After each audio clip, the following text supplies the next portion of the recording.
All right, so what I'm doing is what I did. Okay, so what I did was I brought in one of my clips. So right now I am in my the main page on DaVinci Resolve, and then I'm going to go to my edit page right there. I'm going to open a media pool, and that's like a little bit of a video that I shot the other day. Of course, I'm using Blackmagic camera, cinema camera with a cinema lens, and I'm just going to insert that clip in. I'm going to open up the clip a little bit. Okay, there you go. I mean, this is not an editing episode. I am just basically just going to show you. Okay, so I'm going to bring all that back. I'm going to make it a compound clip, just to make it a compound clip. And now I just have like one clip right here. And then what I'm going to do is I'm going to go to my color page. And as you can see, there is already one node over there. Now, this is what I do is before I go into Dehancer, what I'm going to do is I'm actually going to make 3 nodes. This is something that I just do. There's no rhyme or reason as to why I make 3 nodes and why don't I make 4 nodes. 3 nodes is because the third node is going to be Dehancer, but node 1 and node 2 is more like backups. I just keep it there just in case if I want to do something differently using something from DaVinci. So that's why I keep it there. But I want you to know that all the videos that you are watching during this episode, I'm not using anything from DaVinci except for one of the clips, I think, or 2 of the clips. I use this like a real effect.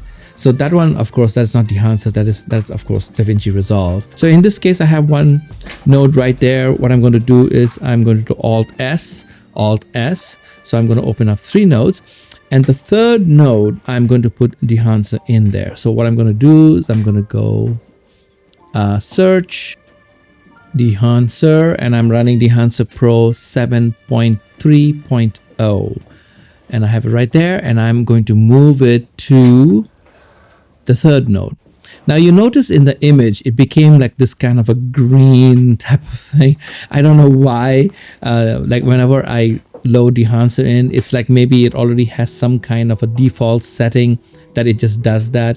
And I mean, of course, you know, I don't even know what that is. But what I do is I will go, like, let me just show you right now by just doing it on and off. So you see that that's my original footage right there. And when I turn on the Dehancer one, as you can see, it becomes a little bit greeny, right? Like Incredible Hulk, it becomes greeny a little bit. So what I do is I'm going to go into the Dehancer part, and I'm going to go all the way to the bottom by using my mouse wheel. I'm going to go all the way to the bottom. And at the bottom, you see it says license info, check profiles, and disable all tools. What I'm going to do is I'm going to disable all tools. So when I do that, it resets all the different things, and it gives me back my empty original file. So just watch. When I click it, boom, it goes back. So that means everything that's there has been like disabled, right? So now I will go all the way to the top, and then I'm going to go one by one, and then I am going to click what I need and what I don't need. Please remember, just because everything is there doesn't mean you need to use everything. You have to be a little bit selective of how you want to do your thing. So let's go here, Kodak Vision 3 250. I'm going to enable that, and I am going to take Vision 3 and I'm going to bring it, let's say, to Porta 400.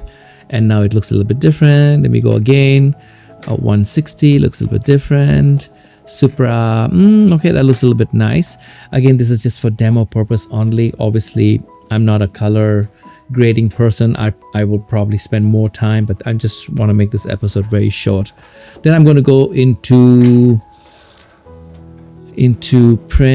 color head. I actually like color head because what happens is when I click color head and I hit enable, it allows me to have some different kind of color, and this is where I go into my blues, and I really, you know, have this really nice feel. You know, I just like it. Of course, I have to do a lot of work on it, but I'm just showing you over here like what I do. So I'm going to go back a little bit differently.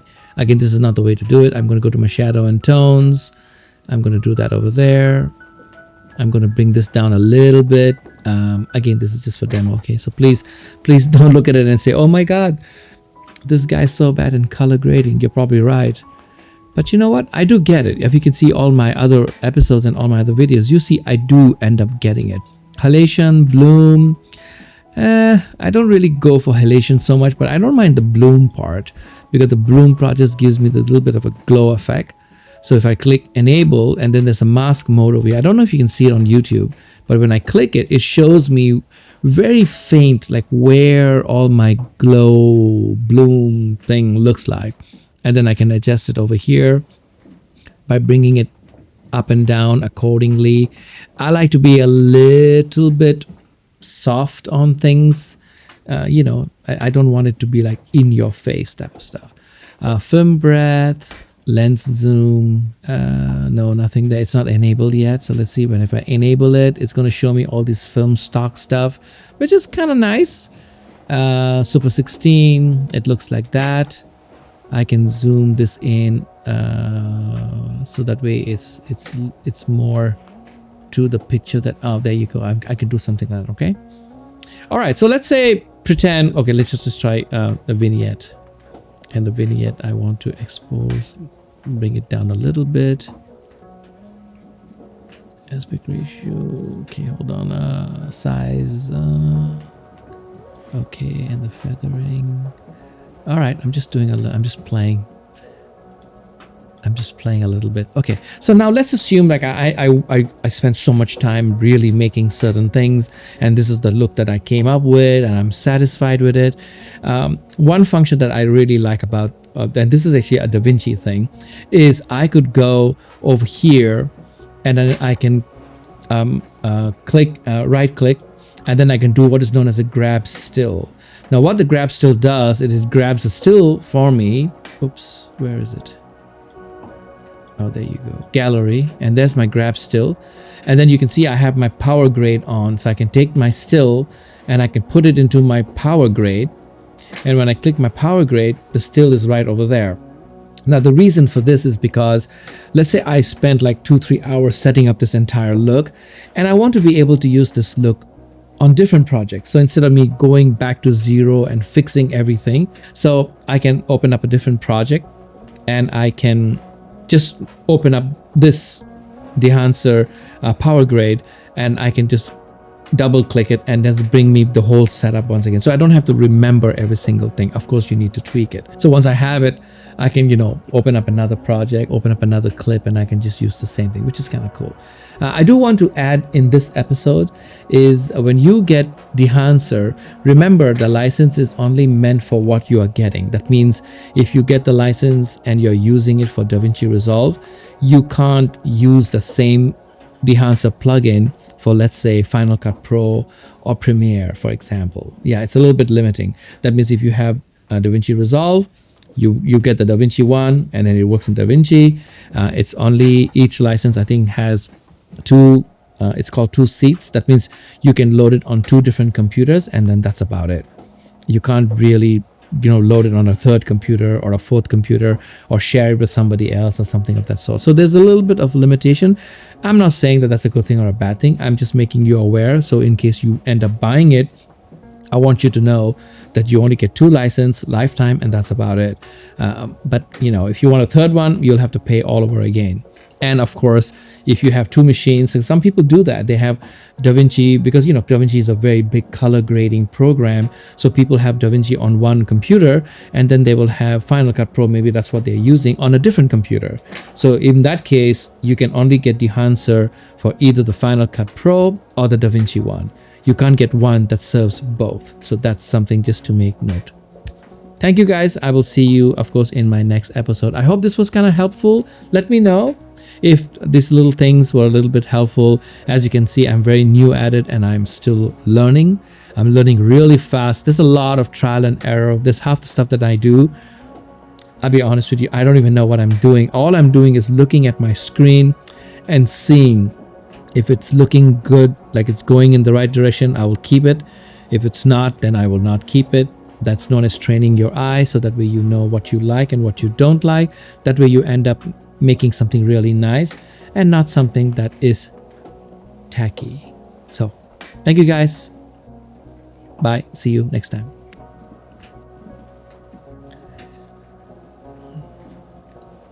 I like using my Wacom. It's really cool.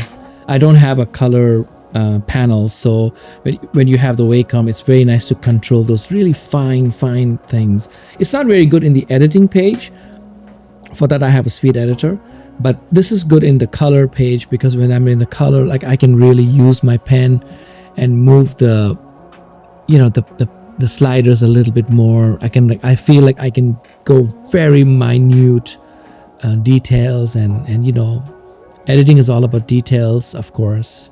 It's the little things that really makes all the difference in the world. Thank you guys. See you. Bye bye.